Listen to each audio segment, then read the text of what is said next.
মোৰ হাতত দেখা এই দুটা বস্তুৱে আপোনালোকে কৰিব পাৰিব ঘৰখনৰ পুৰণি ইলেক্ট্ৰনিক্স আৰু ইলেক্ট্ৰিকেল সামগ্ৰী যেনেকৈ ফেন লাইট টিভি সকলোবিলাক স্মাৰ্ট কৰিব পাৰিব কম খৰচতে কেনেকৈ আজি ভিডিঅ'টো চাওক প্ৰথমে বস্তুকেইটা বনাবৰ কাৰণে দুখনমান চাৰ্কিট আৰু দুটামান সঁজুলি যোগাৰ কৰি ল'লোঁ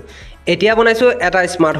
হোল্ডাৰটো দেখাত লাগিছে এনেকুৱা ধৰণৰ প্ৰথমে এই হোল্ডাৰটোৰ ভিতৰত যিকোনো ৱাটৰ যিকোনো ধৰণৰ বাল্ব লগাই দিলে তাৰপিছত বেক সাইডে লাগি থকা এই হোল্ডাৰটো আপোনালোকে ৱালত লাগি থকা যিকোনো এটা হোল্ডাৰত ভৰাই দিলে লাইটৰ বাল্বৰ হোল্ডাৰত এনেধৰণে স্মাৰ্ট হৈ গ'ল এই লাইটৰ বাল্বৰ হোল্ডাৰটো আপুনি ঘৰৰ যিকোনো জেগাৰ পৰা অফ অন কৰিব পাৰিব এই লাইটটো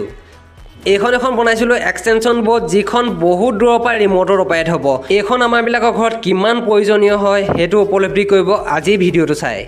দেখিছেনে বাৰু বৰ্ডখনত আছে 4টা পইণ্ট ABCD 4টা পইণ্ট আছে সেই 4টা পইণ্টত আপুনি 4টা বস্তু লগাব পাৰিব যেনে ফেন টিভি লাইট কুলাৰ আদি লগাব পাৰিব